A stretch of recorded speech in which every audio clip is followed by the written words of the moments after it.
Remember last week when we talked about analogous color schemes and 4 colors beside each other to color our owl? And so this is my analogous color scheme. I used green, blue, and blue violet.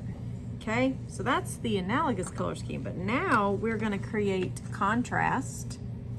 Contrast when you've got contrasting colors. The most contrasting set of colors is black and white, but also opposites on the color wheel contrast. And those are called complementary. So if we look at my owl has a lot of blues and greens and purples in it, right? So if I look at the opposite of blue, it's going to be orange. If I look at the opposite of green, that's going to be red.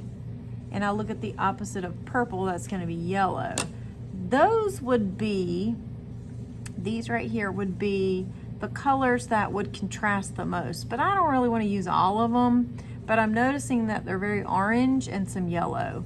So I think I'll do one of the two, probably orange for my complementary. So just look at this again. If you have to rewind and look at the color wheel again to choose your color, you want to use something that is opposite of what your owl is. So I'm going to go with oranges. Now remember, watercolors, water, then the color. They're not color waters. So remember, we wet the brush and then we pet the paint like we're petting a dog.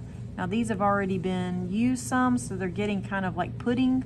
So I definitely don't want to scoop it. So I think when I paint this first batch right here, it's going to be really dark. Yep, it is. So I'm just going to get some water and I'm going to spread it out. And then I can just paint my whole background. Now I can paint it like this in small brush strokes. I could paint it in, I could make some waves, like some wind moving in the air if I wanted.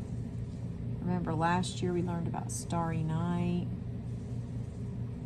So this is your owl. You may put whatever brush strokes you would like, but you're going to paint the whole background. If you don't have watercolor paints at home, I will show you an option with markers. So I'll be back on. I'm going to paint some more. I'll be back on in just a moment to show you what to do. Okay, if you do not have watercolors at home, you can take a Crayola water-based marker and you can color.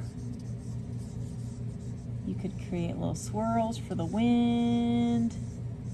So you're just laying down some of this marker and then get some water and activate that watercolor within the marker base. So you'll see the inside of the marker is actually watercolor paint when you add water to it. It's a little bit different color. That's okay, I'll blend it right here.